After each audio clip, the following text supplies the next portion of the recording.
me ask you a question. If the farmers lose their water rights, do you think that the politicians are going to stop there? Or are they going to go after the ranchers, the miners, or anybody else that uses water?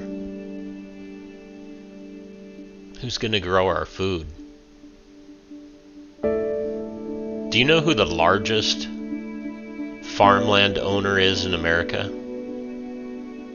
Bill Gates. When are you going to realize that history is repeating itself? We've seen this before. Our forefathers warned us about this.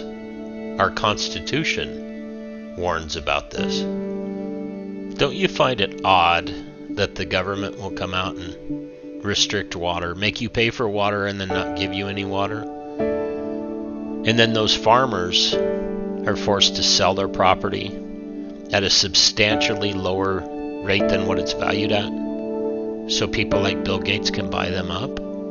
Doesn't that seem odd? Is this that moment for you when you realize that this isn't conspiracy theory anymore?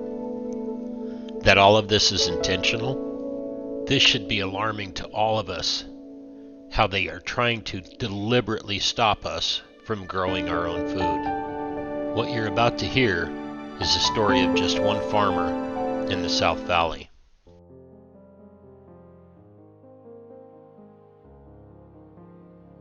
But, the government, the way that they look at things that they do, which, you could label as tyrannical in overtaking water, their response is, well, if you don't like it, sue us. Well, right. It's that perpetual cycle of they have an unlimited amount of money that they extort from you in taxes or apply to you in fees and fines and, mother may I's through different agencies. And so they have hundreds of millions, if not billions of dollars to defend their illegal acts in court, while you, on the other hand, have to sell off half of a farm or do fundraisers or do whatever to try to get the money to sue the government that is actually putting their boot on your neck.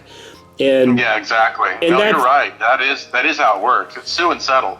Well, and that's the sad part is, and then you get environmental groups that sue, and then you have either activist judges or, very favorable judges to that type of political ideology that will rule in their favor. And then they know, okay, well, if you sue and then you appeal, you're going to end up in the very liberal Ninth Circuit, and then if you lose there, then okay, go ahead and raise another $500,000 and try to get it to the United States Supreme Court, which the last study that we did, which was, I believe, in 2016, is only 3% of the cases that are ever presented to SCOTUS actually get heard. So that's a very small number. So they know this, and that's why, they encourage you to sue them, because they're going to run you through the gamut and either break you or convince you to just throw in the towel and go away. And then they achieve what they want, which is they don't want you around. That is the summary of it, definitely. Yep, I agree with that. So at the largest part of our ranch, which is 6,000 acres, we do have to pay for an entitlement on each acre. Well, it seems like there is plenty of water, but what they're doing, and I think you alluded to this earlier, is they're releasing all of that water out of the various storage facilities that we have, all of these different dams. I know I have property near Lake McClure and Don Pedro, and we look at those every time we drive by there, and I do know for a fact that because of the Delta smelt, they release an inordinate amount of water down there for this non-native fish species, and that's what you guys are seeing, is all of this water being released just to run down the rivers and right out into the ocean. Is that correct? Yeah, that is correct. Yes, and that does clarify what I did say when I said there wasn't enough water. But you're right, that does clarify it. And see, that's another example, I think, of a radical environmental group that sued for this protection under the Delta smelt, even though, again, it's a non-native species. And I think that, the last time I checked, I believe was a couple of years ago, they only found 3 of them, I think, in the entire Delta when they did all of their searching for these things. And so it confounds any type of logic that they would release all of this water that is the breadbasket of America with you and your farms and your ranches and things like that. And this, it really lends credence to the whole idea that this is deliberate. And I think that it is, personally. I just think that it's almost devious in nature. Yes, agreed. The governing body that manages the allocations and I guess it would be the policy, the main policy of particularly the State Water Project, is the State Water Resources Control Board, and it is all fully appointment. Each position on there is an appointment by the governor. So this is a direct assault from the governor. So this has nowhere. This can't be really hidden. Although few people understand that process, it can't be hidden through some just bureaucratic cloud. This is. To me, this is not only deliberate, but it is direct from the top.